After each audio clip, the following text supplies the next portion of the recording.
Hello and welcome to the Tough Girl podcast, which is all about motivating and inspiring you. I'm your host, Sarah Williams. Today is a very special episode. It is the 200th episode of the Tough Girl podcast, and this would not have been possible without the financial support of patrons who donate between $2 and $25 per month. To learn more, please visit www.patreon.com/Tough Girl podcast. Today, I'm delighted we're going to be speaking to Chrissie Wellington, a British triathlete and 4-time world Ironman champion. Make sure you continue listening to the very end, as there's going to be some special announcements about the Tough Girl Tribe, the closed Facebook community open to the patrons of the Tough Girl podcast.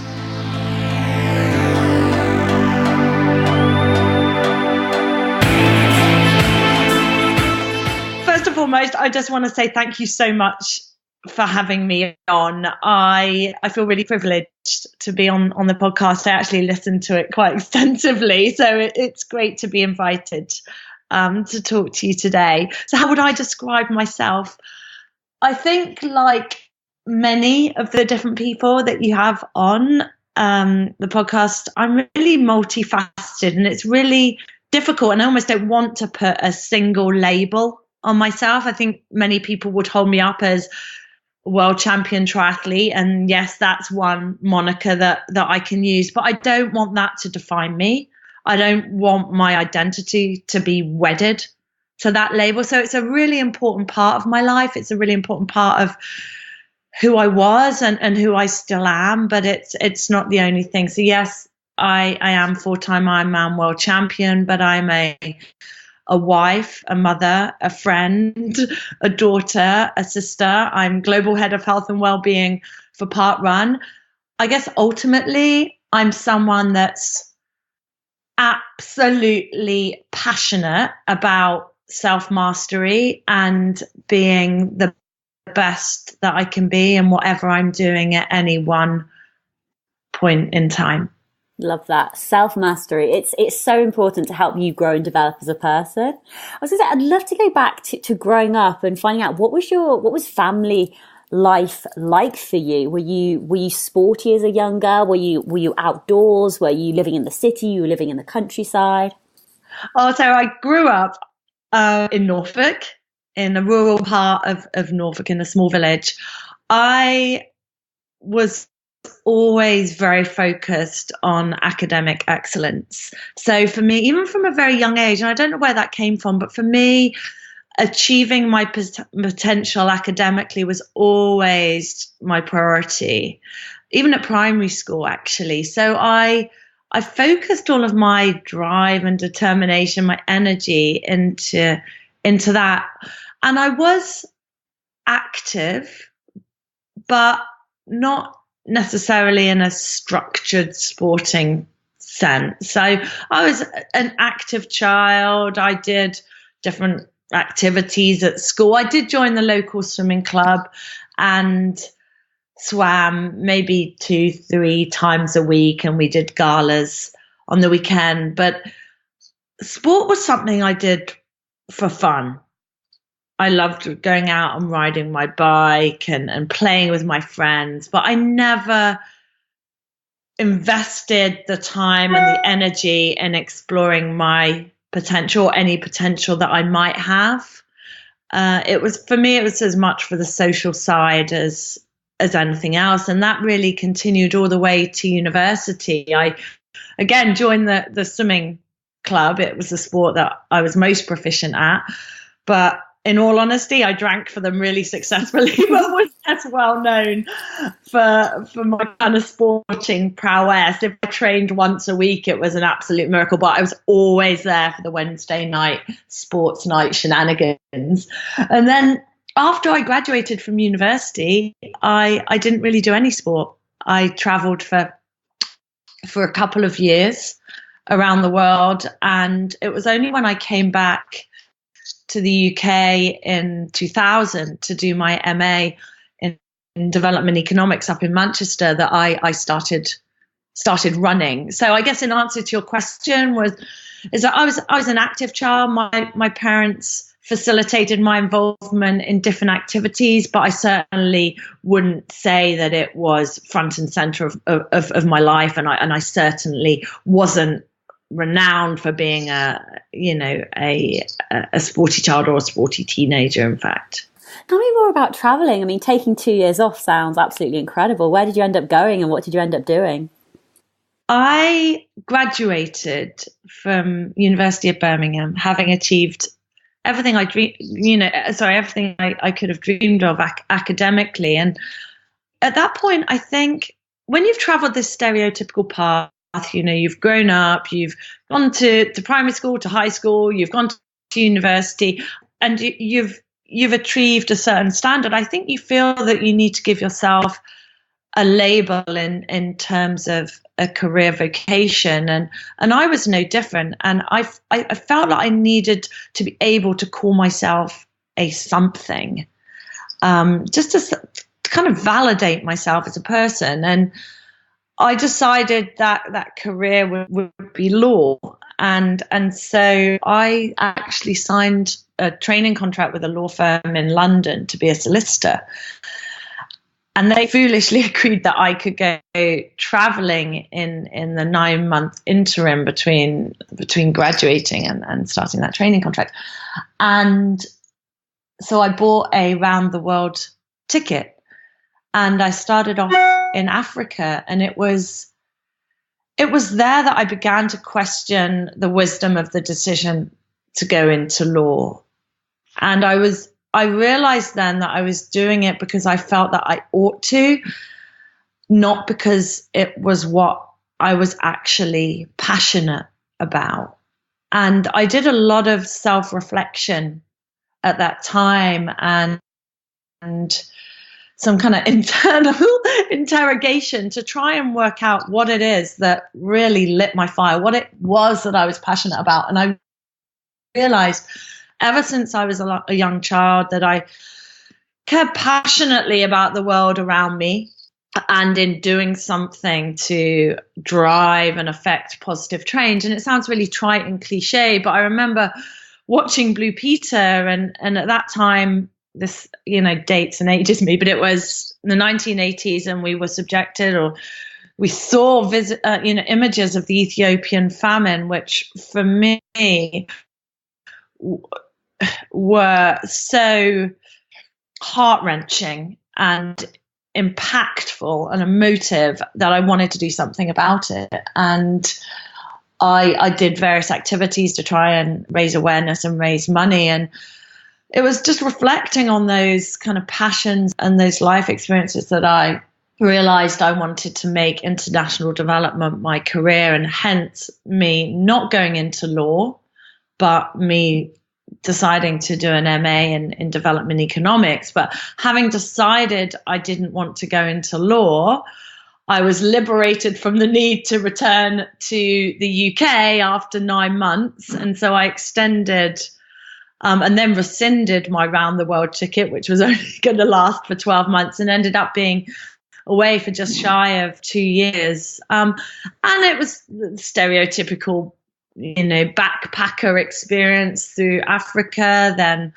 to New Zealand, which I absolutely loved. I left a little bit of my heart in New Zealand. I adore it as a country. And then again in Australia, likewise. And then I traveled for 3 or 4 months in Asia as well. So that really, I think, continues to shape me to this day, but it was that experience that really compelled me to change the direction that my life was going to take. Yeah, and actually it's a really difficult, and I'd say actually a really difficult and challenging thing to do at 18, 19, especially when you've been focused on academic excellence, you've put in the hours, you've done the work, you've graduated with a top class degree. Getting a training contract in London is incredibly competitive and challenging. You're going to have the status which comes of saying, I'm going to be a lawyer. It validates you as a person. It gives you so much. And then suddenly changing that decision, having to tell your friends and family, actually, I'm not going to be doing that anymore. I'm going to be doing something completely different. I mean, how did that conversation go? It was a difficult decision, but I was convinced, and I knew that it was the right decision for me, and my family have always been incredibly supportive of whatever it is I've wanted to do, and it was the same in this instance. So they were really, really supportive of that. It was, sending that email to the law firm in London was incredibly difficult, because I think you're drawing a line under something, and whilst I wasn't necessarily burning a bridge, I think I was in turning down that training contract, closing a door for myself. But I felt really strongly that it was the right decision for me. So even though it was a difficult decision, it was one that was right. And I think we're all faced with these forks in the road, and I was faced with a similar fork when I had to contemplate giving up my career as a civil servant to become a professional athlete. And these forks, these transition and these inflection points are incredibly scary, because we're often leaping into the unknown. Even if we've done our research, we're scared of what people will think. We're scared of closing doors. We're scared of being able to support ourselves financially, and we're scared of people laughing at us, And I think we can either let those fears and those apprehensions stop us, or we can face them. And I follow the philosophy that I never want to think, what if? I never want to look back and be wondering what might have been. So if I've got this compulsion to do something, I often try to follow through, because that looking back and not knowing where that opportunity might have taken me is the biggest fear of all. So I'd rather try and maybe not achieve my goal than not try at all, if that makes sense. It does. And I've heard this before, sort of hard decisions can lead to sort of an easy life, but the easy decisions can lead to a hard life. So the easy decision would have been just to go back and continue down that pathway, that road. But actually you made the hard decision, and you went back to university to do your master's in international development, and you said that's when you first started taking up running. Tell us a little bit more about how you got into running, how you find it, and how your running journey sort of progressed. I initially started running as a means of weight control. So I'd gained a little bit of weight whilst I was traveling, especially in Australia. And when I was in Asia, I started to be a lot more cognizant of what I was eating, and started to pay a lot more attention to it, realized I'd gained a bit more weight than I was probably comfortable with. And that reignited some quite unhealthy behaviors in me. As a teenager, I'd struggled with bulimia, and then managed to overcome that at university. And then in the initial years, I spent traveling. But then in Asia, I think this desire to control my weight meant that I relapsed into those behaviors, this time not bulimia, but anorexic behaviors, where I was really counting calories and excluding food groups and limiting what I was eating. And this also coincided with, like you said, doing my master's. So that was for me a stressful experience, because I'm so academically obsessed that I found it quite mentally strenuous and demanding, and I needed something to control. And so I was trying to control my weight, and then using running to do that.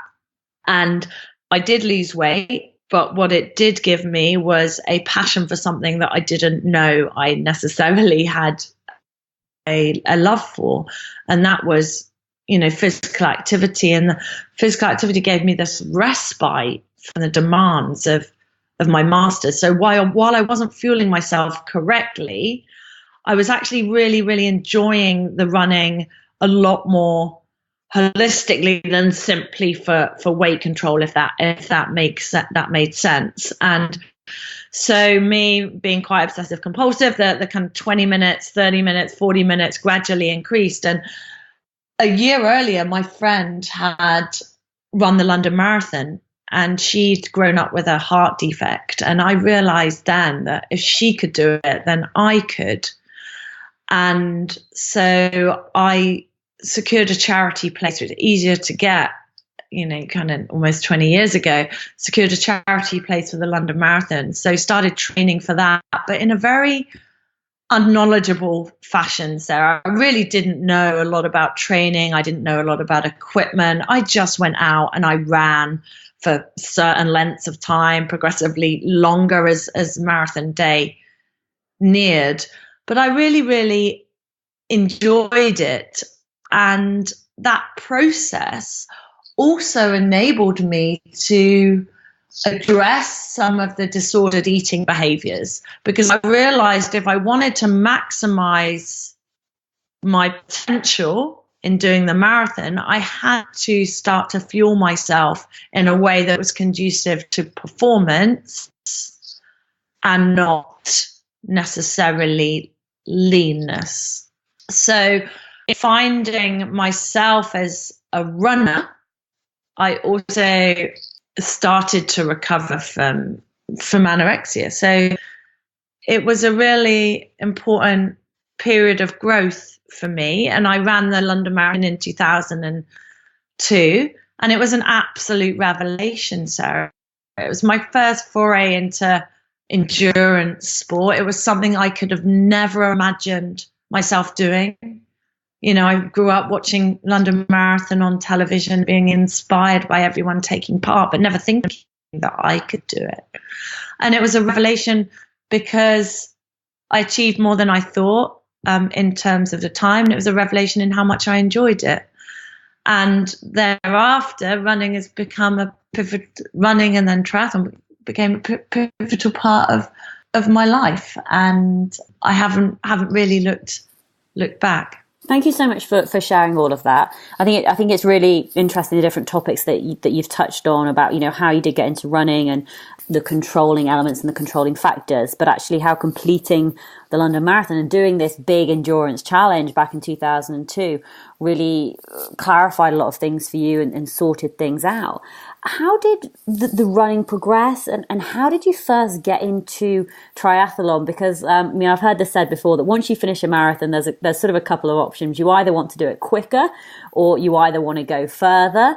And then once you've done sort of further or done it quicker, you start looking for the next thing, which for many people is the evolution is into triathlon.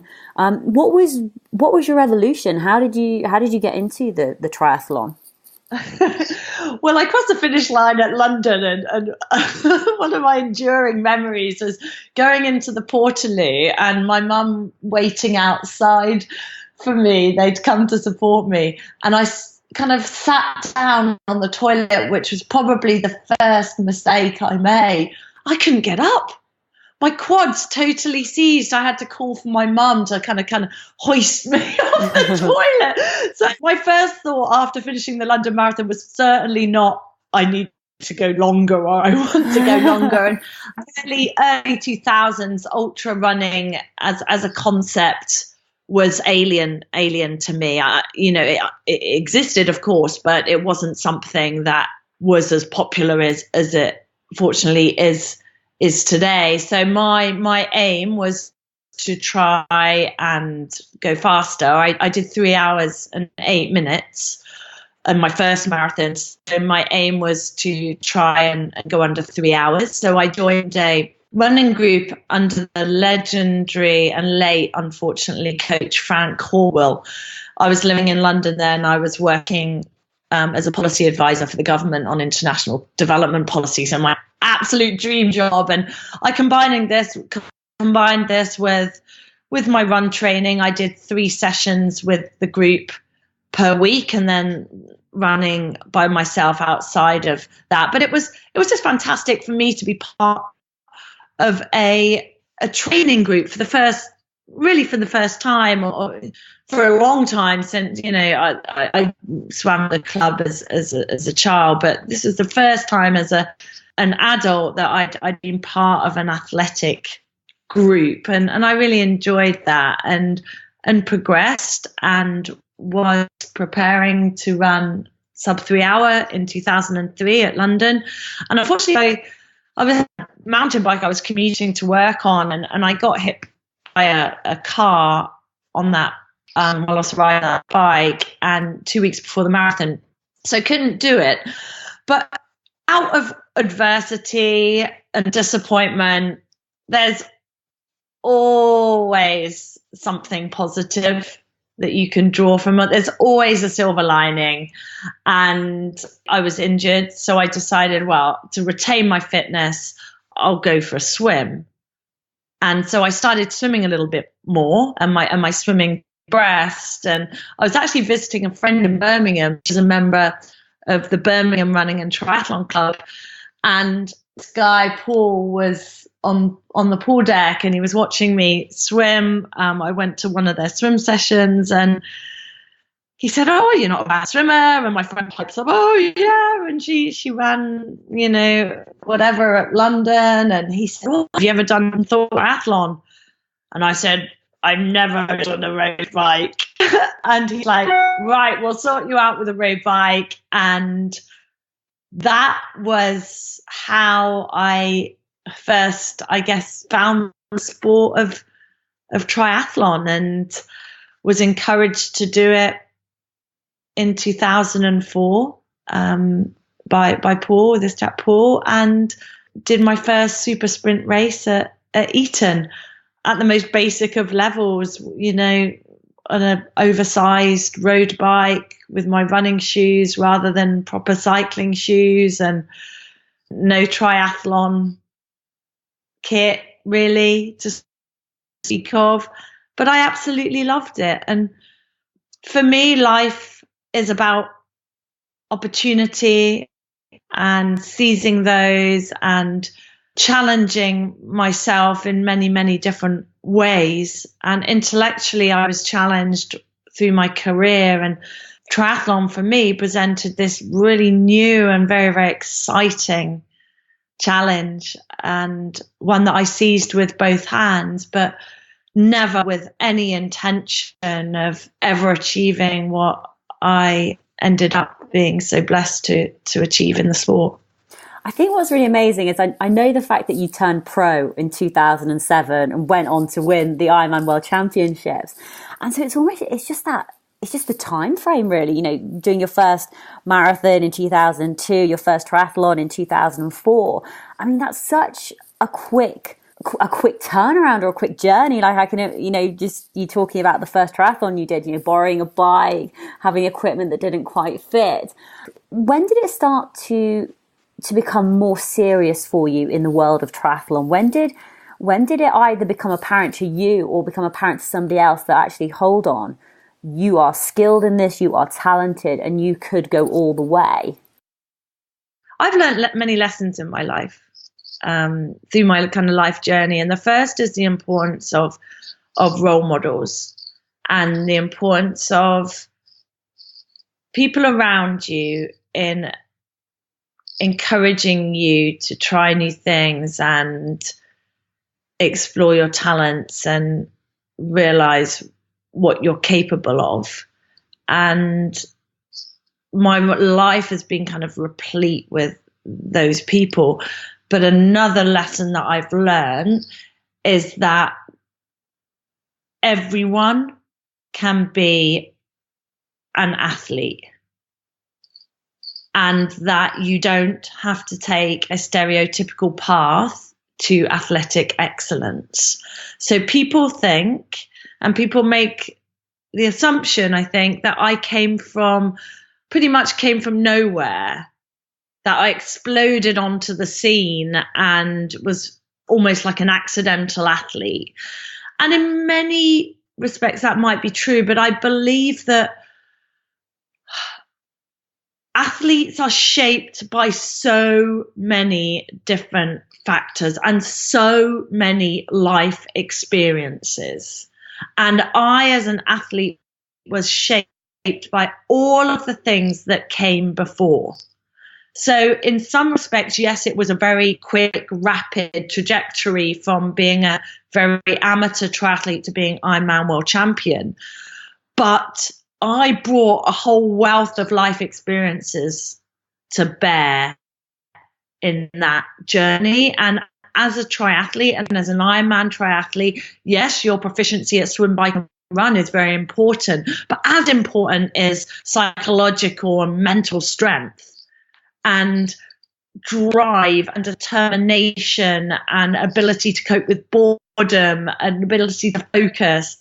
And all of those things I've learned and honed throughout my life. So I guess what I'm trying to say is that we can all bring our life experiences to bear to become an athlete of some caliber. And I brought my life experiences to bear, but it certainly wasn't the case that I came from nowhere. I came from somewhere. It just wasn't that stereotypical path, if that makes sense. But sorry, long-winded answer to your question, but when did I first realize that I had something a little bit different? It was probably, so I took a sabbatical from my job working for the government in 2004 and live and work in Nepal. I was managing water and sanitation projects out there. And when I wasn't working, I was bike riding. I didn't take a road bike, but I bought a mountain bike as soon as I arrived and spent a lot of time with the Nepalis and with some expats, cycling before work. Weekends we'd go away. We did a bigger adventure where we cycled across the Himalayas. And it was then that I realized that I had this capacity to endure. So endurance sports are about enduring, enduring discomfort, about enduring pain, about, enduring the effects of altitude and tiredness and all those things. And I had a capacity to endure. I could just keep going and going and going and going and going, no matter what the conditions. And I think it was then that I realized, even relative to the Nepali Sherpas that we were cycling with, that I had strength. I had physical strength and I had psychological strength. And I did some cycle touring after that period in Nepal, where I think I further developed that duality of strength, and then came back to the UK in 2006 and thought, right, I'm going to give triathlon a really good go. And I managed, long story short, to win the World Age Group Championships, the World Amateur Championships at the Olympic distance that year. But I was aged 29 at that point. But it was upon winning the World Amateur or Age Group Championships that I realized that I had the potential to succeed in something that I'd really never imagined that I'd have. And I had an opportunity that it would be remiss of me not to explore. So it was age 30 that I made the decision to become a professional athlete. But as I alluded to before, that wasn't an easy decision to make. It was a really, really difficult decision. But I only ever became a professional athlete thinking I wanted to do Olympic distance. So the kind of traditional distance triathlon, the short course triathlon as we call it, rather than the more masochistic Ironman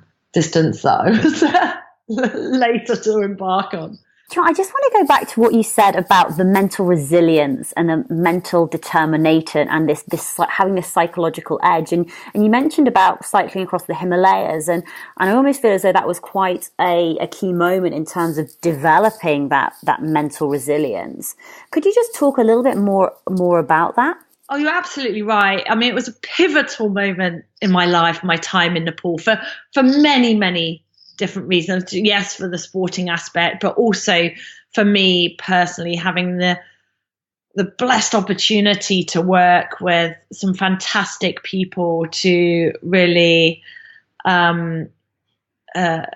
drive positive change in the kind of realm of water and sanitation and healthcare in that country. So living and working in Nepal was really, really a pivotal time in my life that really has shaped me in many, many significant ways. But the trip across the Himalayas was wonderful and something very, very different to anything I'd ever done before. So as I said, I cycled with Nepalis and expats alike, and Nepalis have a lot of holidays, which is wonderful if you're working for a Nepali organization. So it seemed like I was on holiday more than I was actually in the office. So one of these holidays is Dasang.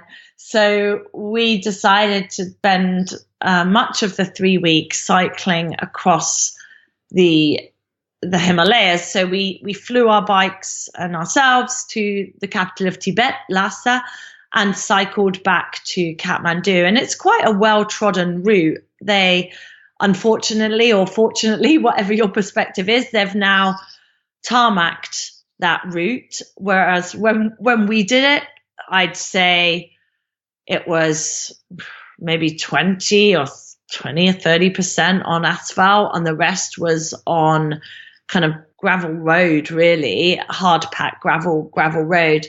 It was about 1,200 kilometers, all at kind of 4,000 or 5,000 meters, so about 15,000 foot, climbing up from the 3,000 meters the plateau that Lhasa sits on, and through a variety of different conditions. We had snowstorms, we had sandstorms, we encountered, all the types of weather conditions that you could possibly imagine, and obviously the impact of altitude as well. And we decided to tag a little bit on and go via Everest Base Camp on the north side. But it's a phenomenal experience to share with some very, very close friends, get to experience the culture and the landscape at such close proximity on a bike is a real privilege. And enduring some of the environmental conditions definitely helped make me physically and mentally strong. It's self-inflicted discomfort, of course, and we have the choice to do these madcap adventures, whereas, the local population do not have a choice. They're forced to endure.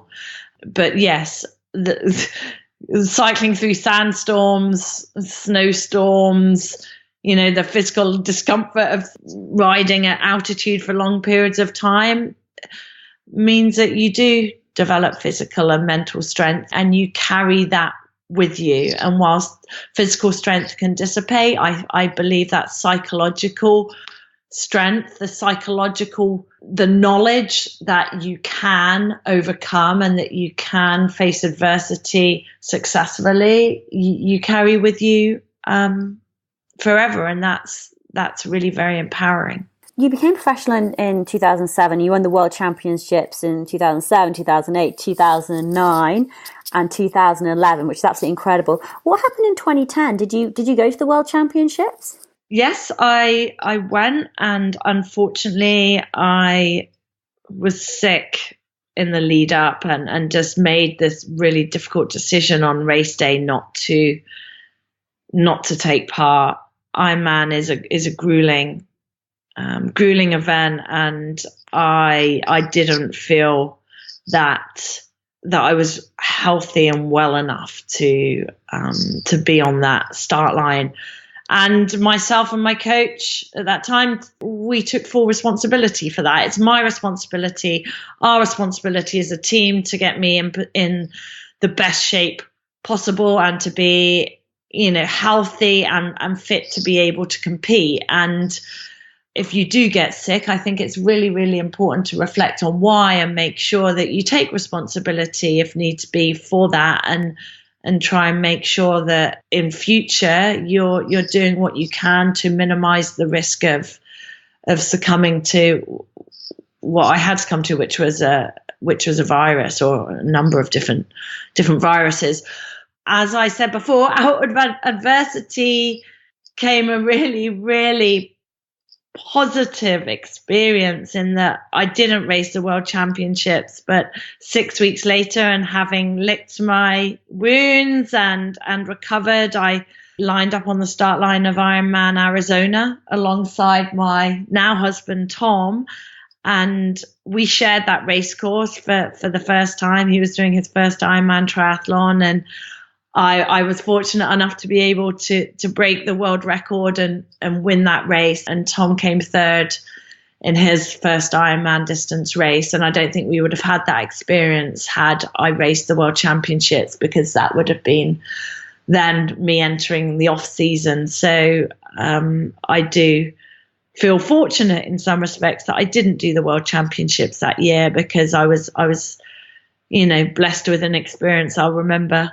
forever. I think what's really interesting is you've had some really tough decisions and tough choices to make, which just haven't been easy, because I can almost imagine like what's going through your head. All of this training, you're on just cracking form, you're winning, you've had this massive streak of winning Ironmans, almost like every race that you enter, you're winning, and then you're having to make this hard decision. I think when you're making these decisions and if you're an independent person like me, it can be quite difficult to lean on others. But it's absolutely vital, because I don't think we can make these decisions, whether it's be to start or not a race, or to change a career, or to embark on a new sport or something like that, in isolation. I really lean heavily on my family and friends to be able to guide me and to be a sounding board and sometimes a voice of reason. And whilst I know that ultimately the decision is mine and I take responsibility for it, I really do try and lean on others. And whilst we compete as Ironman athletes alone, and it's us out there on the race course, it's a team effort. And so decisions about when to race or when not to race also should be a team decision. So I lent heavily on my coach, obviously Tom, my manager, Ben, and other family members to be able to support and guide me, not only in making the decision, but also dealing with the repercussions of that decision, and in 2012 the disappointment that came with that. When did your competitive career finish? What year did you stop competing? I was fortunate to have a 5-year career as an Ironman triathlete, and I retired having the race I'd always dreamed of in 2011.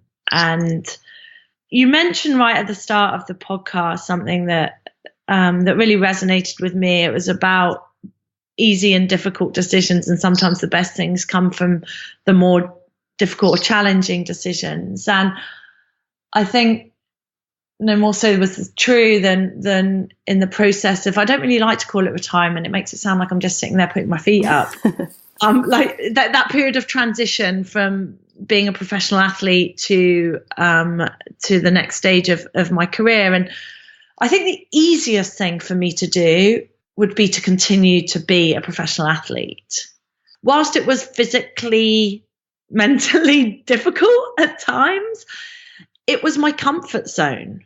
I relished the structure, the routine, the self-validation that comes every day from doing your training sessions or your races successfully, the financial security that comes from being a professional athlete, the public adulation, all of those things make it very easy to stick with doing what you've always done. And I think that the hardest thing for me was to step away from that and to carve out the next stage of my life, and one that I wasn't sure or certain about. And that's precisely why I needed to do it, because we need to continue to challenge ourselves. And yes, those challenges can be physical. Of course, those physical challenges are always going to be a hugely important part of my life and hopefully your listeners' lives, but they're not the only challenge. And I think sometimes transitioning away from the things we've always done is the ultimate challenge, and one that should be faced and embraced. And for me, transitioning away from professional sport was one such challenge. How do you set meaningful goals now, sort of post your competitive career? I mean, do you still enter events or races? I mean, I know you're involved in parkrun, and we'll obviously talk about that, but do you do other sort of sporting events? My life, like I said, is driven by a desire to challenge myself in so many different ways. And that's what drives me, and that's what motivates me. So I'm motivated to be the best I can be in the context of my life. And that's what drives me each and every day, that desire for self-mastery, the desire for self-improvement, the desire to challenge myself and not rest on my laurels. And more latterly, now that I'm a mother, the desire to be a role model for our daughter is incredibly important, and the desire to be a role model for those around me.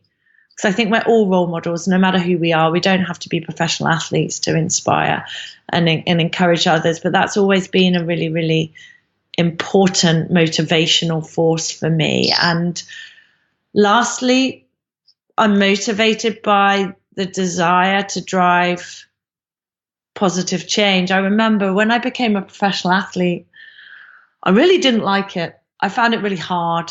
I felt like I was a new girl at school in a triathlon team, that I didn't feel welcome. But I also felt that professional sport was extremely selfish and self-indulgent. And it is. There's no getting around that. It was all about me and my goal and my achievements and how I can get from A to B. But I think through sport and through our achievements in sport, we have the opportunity to utilize our platform. And that's why sport and professional sport for me was so important. And that's why I decided to remain a professional athlete rather than giving up in those first 6 months. And it was really my first coach that said to me, look, Chrissie, through your sport, you can achieve more. Through your achievements in sport, you can achieve more outside than you could have ever imagined. And his prophecy came true. And so through my sport, I've been able to have the platform that I'd always dreamed of ever since I was a little girl, to drive that positive change. And so that has motivated me, and that continues to motivate me each and every day. How old's your daughter, and what's she called?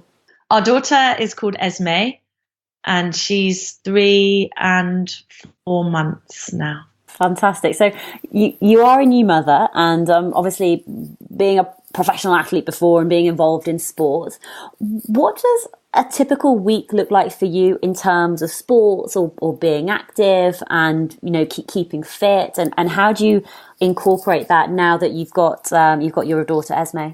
When you're a professional athlete, your life is very myopic and very singularly focused. And for me as an athlete, I trained 24/7.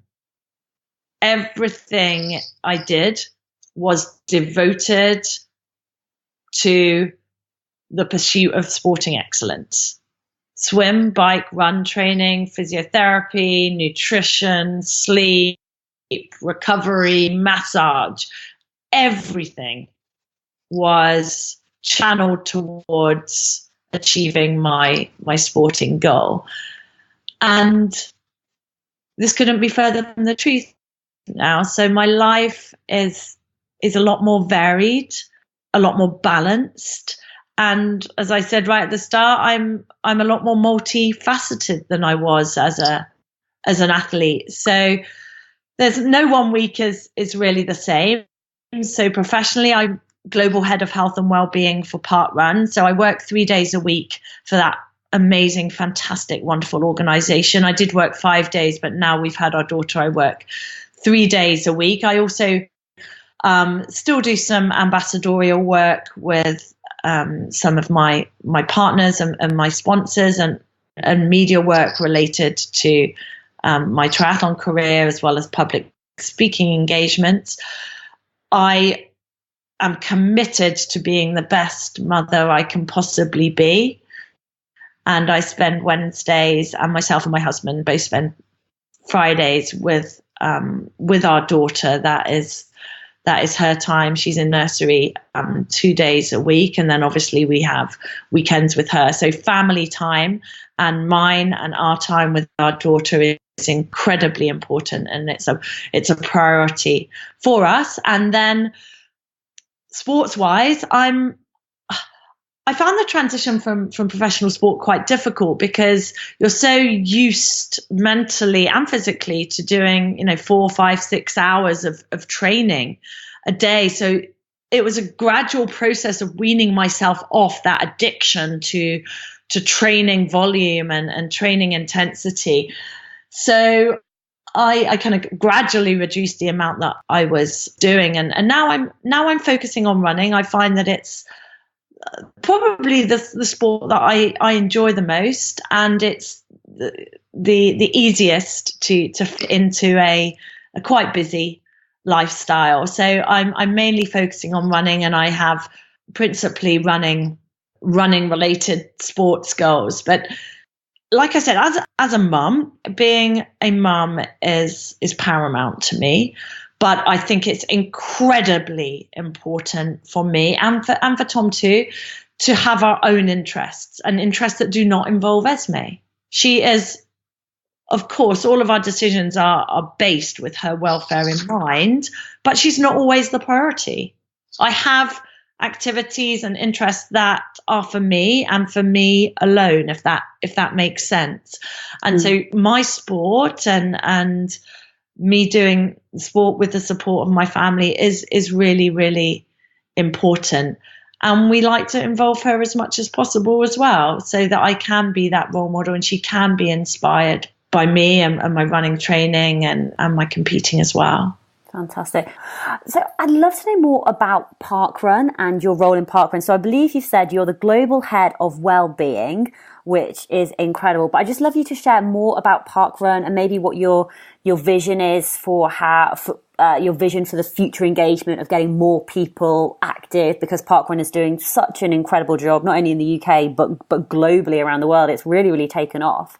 Your followers span the globe, so I'll assume zero knowledge of Parkrun. So explain to listeners what Parkrun is, and then what my role is within this organization. So Parkrun is a charity, a charity that delivers, in the UK at least, 2 types of events. So 5K parkruns, which are held every Saturday morning. And in the UK, we also have 2K junior parkruns, which are for 4 to 14-year-olds, and they're held every Sunday morning. So in the UK, we have about just over 600 free weekly 5K parkruns happening every weekend. And we have about 270 junior parkruns. So every weekend, about 150,000 people take part.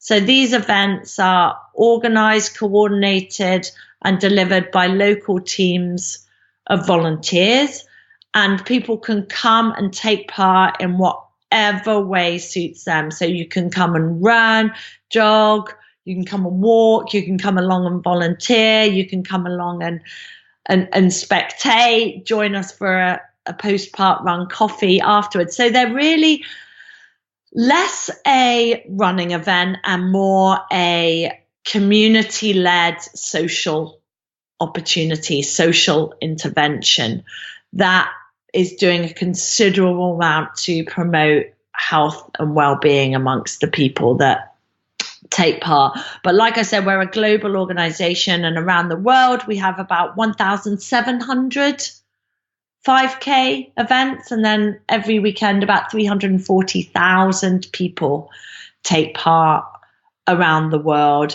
So we're growing quickly and with a reach that I don't think we could have ever imagined having when Parkrun first started. So my role as Global Head of Health and Wellbeing is to engage those that are least active in our events. So encouraging those that are marginalized from traditional mainstream physical activity offerings in Parkrun. So those with long-term health conditions, older people, females that are traditionally less well represented in sport and physical activity, teenagers, those from areas of social deprivation. So developing various interventions to engage those demographics in parkrun events. And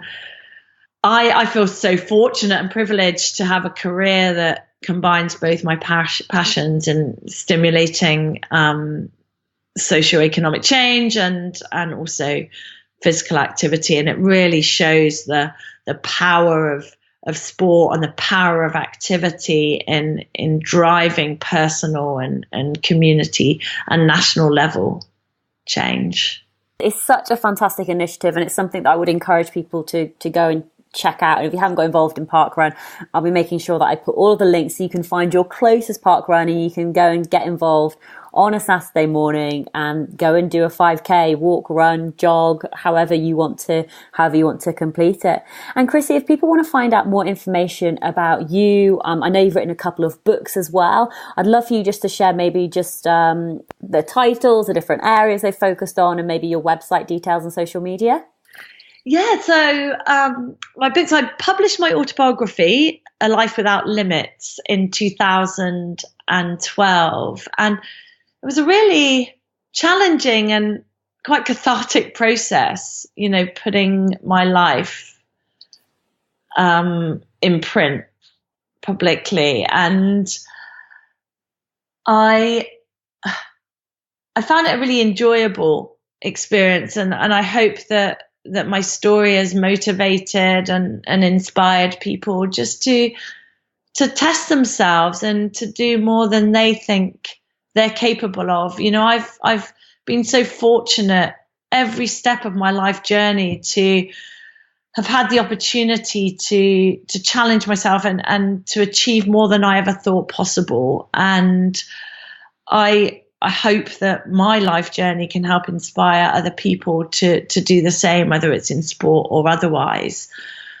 And I realized a few years ago that that book, whilst hopefully inspirational and motivational, was kind of light on practical, tangible training advice. And people were coming to me in all types of different fora and types of different channels to ask for training tips, whether that be swim, bike and run, nutrition, strength and conditioning, rest and recovery, training their mind. And so I coalesced all of the lessons and learnings that I'd assimilated throughout my life into my second book, which is a world champion's journey, called To the Finish Line.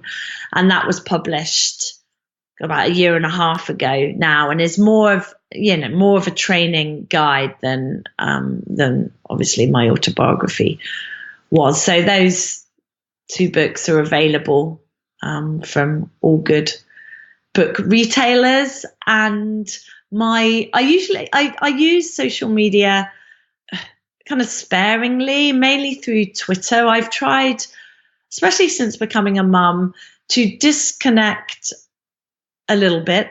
I think social media is an extremely powerful tool and can be really, really positive. But I didn't want it to become so all-consuming. So I try and limit the type of platforms that I'm active on. So I'm mainly active on Twitter, and that's Chrissie Smiles, if anyone wants to follow me or ask questions. I do have a website. It's chrissiewellington.org, but I haven't devoted myself to updating it as regularly as I should. So that needs to go onto my to-do list.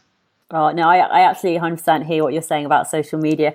But I just wanted to let you know, Kate Charlton from the Tough Girl Tribe says to tell you that you are awesome, and she still has your book, which you signed for her. So I think, you are having a massive impact on people and helping to motivate and inspire them. What I'll do is I'll make sure I put the links to your website, to your Twitter account, and your 2 books that you've written, so that people can go and order them, buy them, and get all of the, the details that they need about the training and the strength and conditioning and the rest and the recovery and everything else that you're probably constantly being asked about, which I understand. But Chrissie, before we go, just I suppose any final words of advice, words of wisdom, any mantras, a quote that you'd like to leave with our listeners?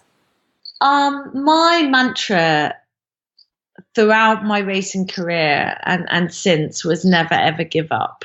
And I used to write it on all of my race wristbands, on my water bottles. I had Post-it notes. So that was a mantra that I carried with me and was hugely kind of emotive and empowering. I also used to carry a copy of Rudyard Kipling's poem If, which I'd encourage everyone to read because its words really resonated with me and enabled me to I guess I saw it through the prism of sport, but it enabled me to soar to heights that I really could never have imagined. A piece of advice that I was given that I try and hold dear is to be kind to yourself. I think we're often our own worst critics, worrying about what we haven't done or what we can't do. And I think sometimes, well, all of the time, we need to give ourselves a pat on the back and appreciate ourselves and love ourselves and cherish and respect ourselves. And that's really, really important to me as someone that isn't always kind, isn't always kind to themselves. I guess finally, I'd like to leave the listener with a reminder, I guess, of the title of my book, which is To Live Their Life Without Limits. And it sounds really cliched, but we're really capable of so much more than we think. And hopefully people are tempted or compelled to, just go out there and just test themselves, because the worst thing is looking back and thinking, what if? You never fail if you try something. You only fail if you don't. Thank you so much. Those are the most perfect words to end the Tough Girl podcast on. Chrissie, you've been an absolute inspiration. You are such an incredible role model. And thank you so much for giving up your time and sharing more of your incredible life and the journey that you've been on. Thank you. And thanks so much for the opportunity.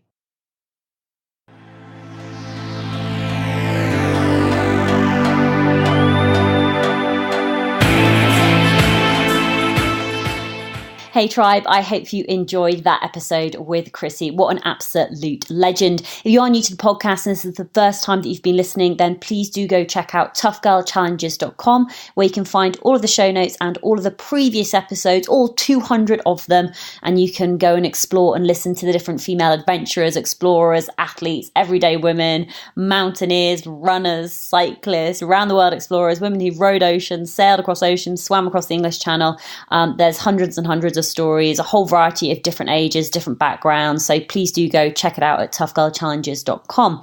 Just want to do a couple of shout outs really to members of the Tough Girl Tribe. So the Tough Girl Tribe is the closed Facebook community, which is available for patrons and for the listeners of the Tough Girl podcast when you subscribe at $5 per month. So one of the things that we do at the beginning of every month is we allow members of the Tough Girl Tribe to share more about their businesses, what they've been up to, and anything that could really be seen as promotional, because the tribe is more about asking questions, sharing knowledge, and being supportive. It's not where we don't really sort of spam each other with our blogs and businesses and social media and fundraising, but I do allow it once a month because I think it's a great way to support one another and also just keep updated on what everybody's doing. And I have to say, when I read through these comments, I am just so proud of the women who are members of the Tough Girl Tribe because they are just out there smashing it on so many different levels.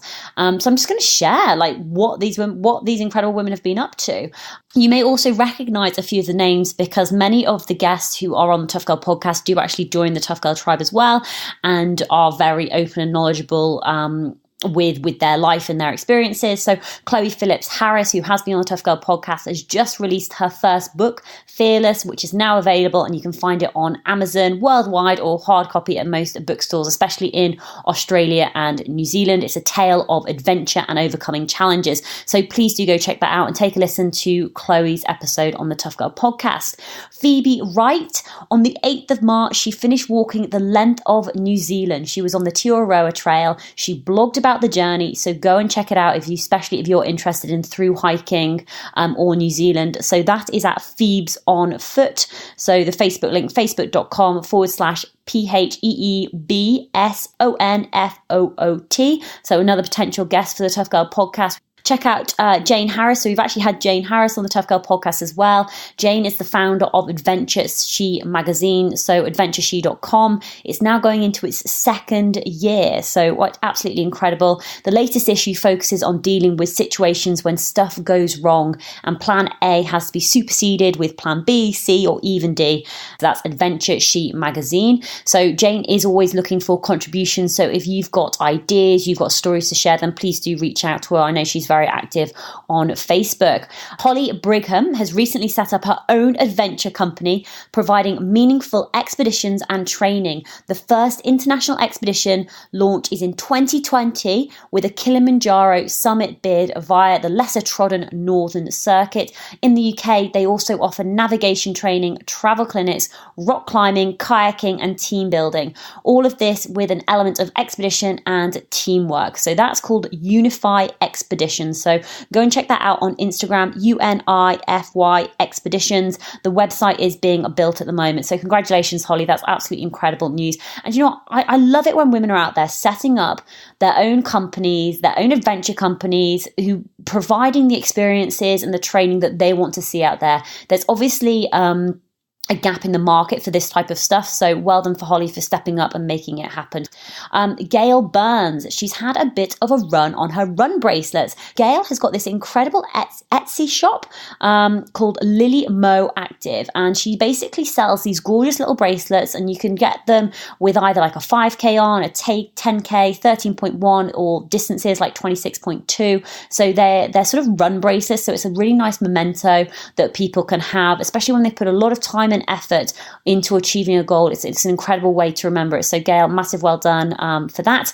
Hannah Marie Attenborough, mountain bike weekend in Wales and the south of England. So that's called beyondthemud.co.uk. So please do go check that out.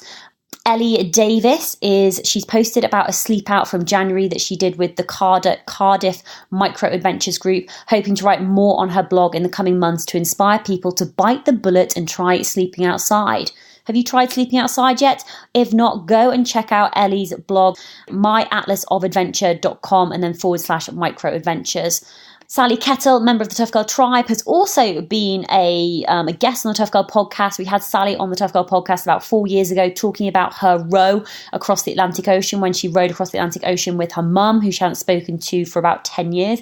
But she started up a new podcast, so go and check it out. It's called thewell-beginners.com. So that's for anybody who is interested in well-being and mental health, so well worth checking out. Alexa Duckworth Briggs. Alexa is a running coach. She's currently recovering recovering from major surgery, so promoting her online offerings, coaching, bespoke training plans, and online technical analysis. She also offers a free chat with any member of the Tough Girl tribe. So her website is ontherunhealthandfitness.co.uk. I will be adding these links in to the show notes, available on the website, because I know it's a lot of information to throw at you, but I think it's also interesting just to see the amount of variety that is out there, from expedition companies to podcasts to running coaches to bracelets design. It's absolutely awesome.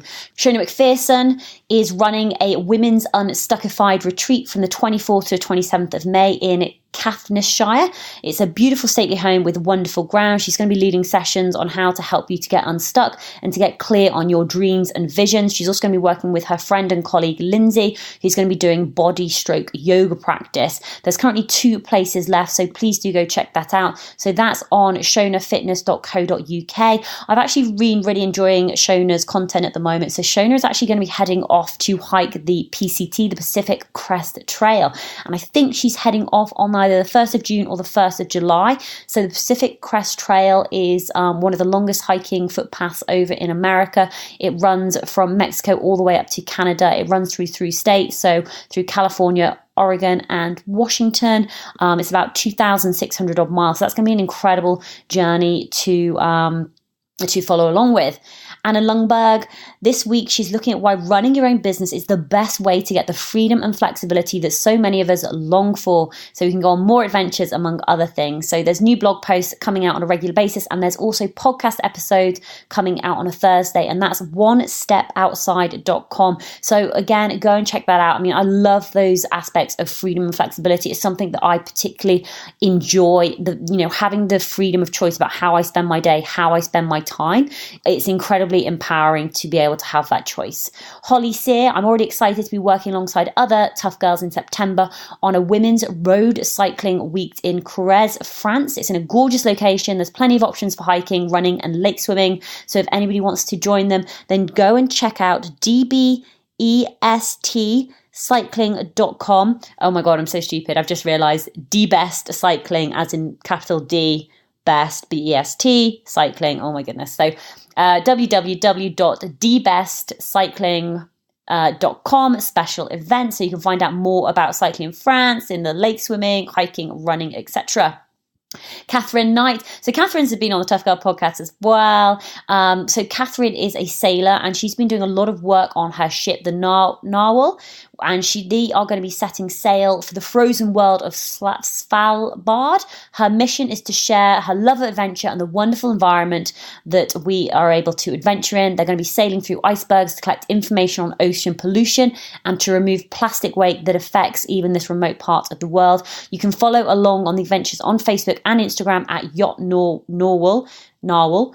I have to say, you guys are putting me through the ringer with some of these pronunciations, but I am doing my best. Philippa Malinois is running the London Marathon in April. It's her first marathon. It's all for mind. So Philippa, best of luck. She's raising money via virginmoneygiving.com/Philippa Malinoir, Malenoir. So please do go and sponsor if you can. But best of luck, Philippa. I know you've already put in all the hard work. You've already put in all of the training. Get out there, have fun. London Marathon is an incredible race. It's an incredible atmosphere. And all I would say is just enjoy it.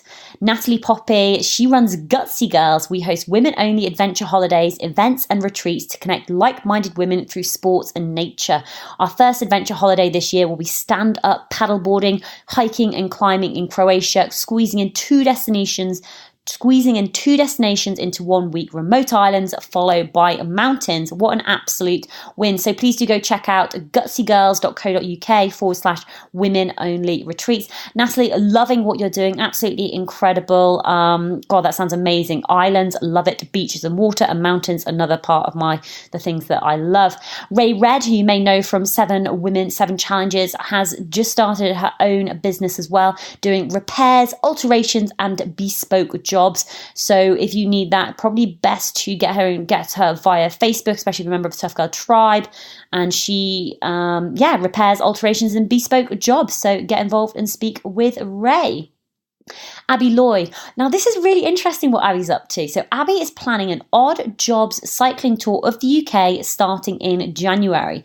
The idea is to tour the UK very slowly and work along the way. She's just set up a website with the dates for her prologue and stage 1 so people can book me up when I pass through their area. It's a bit rough and ready as she's just pulling the plan together. So go and check it out. It's Abby Lloyd, ABI Lloyd with 2 L's, LLOYD.co.uk.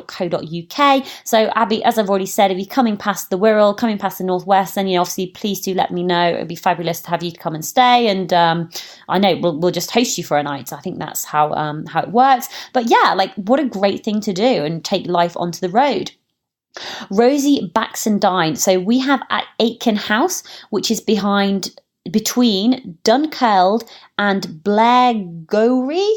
And at the moment they have a studio apartment called the Attic, and they are currently converting another part of the house to the cottage, which will be 1 bed or twin bed, ground floor, fully accessible holiday accommodation. We set up adventurers with secure kit storage, drying room. There's plenty of space for camper vans, etc. And we can offer advice for local activities too. So that sounds absolutely incredible. So that's Aitken House, AIKEN. Head, HAD, house. So go and check that out.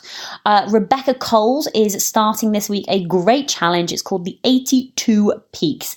It's Project Alpine Spirit. So just currently, she's currently in a state of nerves and doing all of the packing. But Rebecca, best of luck with this challenge. So I believe it is hiking 82 peaks throughout Europe. You'll have to go and check out Project Alpine Spirit.